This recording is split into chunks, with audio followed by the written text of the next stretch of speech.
Audio Jungle.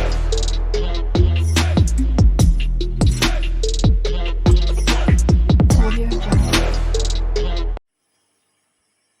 Hi friends, எல்லோரும் எப்படி இருக்கீங்க? இன்றைக்கி நம்ம செய்ய போகிற டிஷ் என்னென்னா பச்சை பயிறு வச்சு ஒரு குழம்பு வைக்கலான்னு பார்க்குறோங்க. ஏன்னா இது நம்ம ஒர்க்குக்கு போகிறவங்களாம் பார்த்தீங்கன்னா நிறைய பேர்த்துக்கு வந்து மத்தியான டயத்தில் வந்து கெட்டு போயிடும். இது வந்து நான் நைட்டு ஊற வச்சுருக்கிறேன். இது 3 விசில் விட்டு வேக வச்சு எடுத்துக்கலாம்.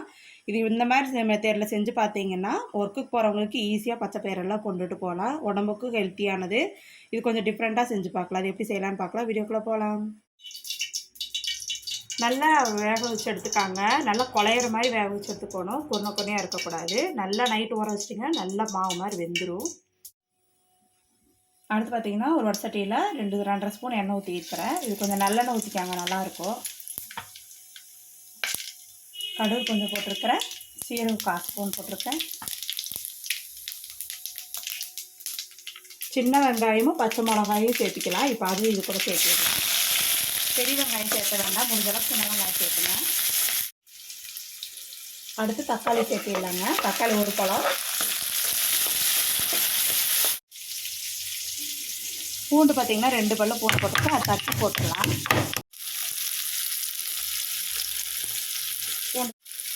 அடுத்து பார்த்திங்கன்னா இந்த டிஷ்ஷுக்கு தேவையான அளவு உப்பு சேர்த்திடலாம். அப்போ தான் வெங்காயமும் தக்காளி நல்லா வதக்கிறப்போ அந்த உப்பும் நல்லா கரைஞ்சிடும். அடுத்து பார்த்திங்கன்னா இந்த டிஷ்ஷுக்கு வந்து கரம் மசாலா கொஞ்சம் சேர்த்திக்கிறேங்க, 1 ஸ்பூனு. அது சேர்த்திட்டிங்கன்னா கெட்டு போகாது. நம்ம பருப்பு மட்டும் கொண்டு போனோம்னா கண்டிப்பாக கெட்டு போயிடும். இந்த மாதிரி கொஞ்சம் மெத்தடில் செஞ்சு பாருங்கள். கெட்டும் போகாது. நம்ம வாய்க்கு வச்சு மத்தியானம் சாப்பிட்லாம். நானே நிறைய டைம் ஒர்க்கு கொண்டு போகிறப்போ இது மிளகாத்தூளத்தை சேர்த்திருக்கிறேன், காரத்துக்கு ஏற்ற மாதிரி. ஏன்னா பச்சை மிளகா ஒவ்வொன்றும் காரம் இருக்கும். நீங்கள் உங்களுக்கு காரத்துக்கு ஏற்ற மாதிரி நீங்கள் சேர்த்துக்காங்க. நான் ஒர்க்குக்கு போகிறப்பெல்லாம் பார்த்தீங்கன்னா கொண்டுட்டு போகிறப்போ பருப்பு கண்டிப்பாக கெட்டு போயிடும். நான் எவ்வளோ நாள் கீழே ஊற்றிக்கிறேன். அப்புறம் இந்த மாதிரி தான் யோசிச்சு நான் செஞ்சுருக்கிறேன். இப்போது நல்லா வதக்கினதுக்கப்புறம் பொடியெல்லாம் போட்டதுக்கப்புறம் அடுப்பு ரொம்ப சிம்மில் வச்சுட்டு இப்போ இந்த பருப்பு சேர்த்திடலாம். பச்சை பயிரை உங்களுக்கு தேவையான அளவு தண்ணி ஊற்றிக்காங்க. நான் இப்போ கொஞ்சம் கெட்டியாக இருக்கனால அப்படியே ஊற்றி வதக்கிட்டு இருக்கிறேன். இதை நல்லா கலந்து விட்டுறலாம். இப்போ மஞ்சத்தூள் போட்டுக்கலாங்க. மஞ்சத்தூள் 1/4 ஸ்பூன் போட்டுக்காங்க. அடுப்பு சிம்மில் வச்சுக்காங்க. இதை நல்லா கலந்து விட்டதுக்கப்புறம் அடுப்பு வந்து ஹையில் வச்சுக்காங்க. அடுத்து பார்த்திங்கன்னா ஒரு கைப்பிடி மட்டும் தேங்காய் எடுத்துருக்கிறேன். இது தேங்காவை மட்டும் அரைச்சி ஊற்றுங்க. ரொம்ப நைஸாக அரைச்சி இப்போ இந்த டிஷ்ஷில் சேர்த்திடலாம்.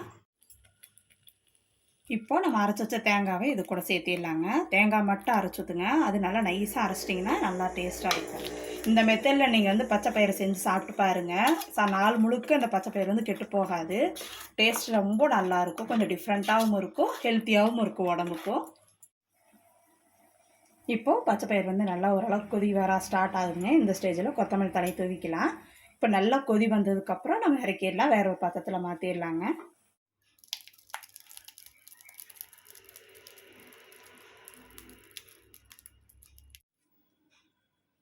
இந்த மெத்தடில் நீங்கள் பாசி பருப்பு வந்து செஞ்சு பார்த்தீங்கன்னா அவ்வளோ டேஸ்ட்டும் நல்லாயிருக்கும், கெட்டும் போகாது. ஒர்க்கு போகிறவங்களுக்கெல்லாம் இது ரொம்ப ஈஸியான டிஷ்ஷாக இருக்கும்.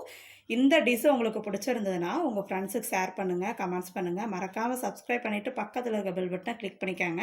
நம்ம வேறொரு வீடியோவில் வேறொரு டிஷ்ஷோடு சந்திப்போம். தேங்க்யூ.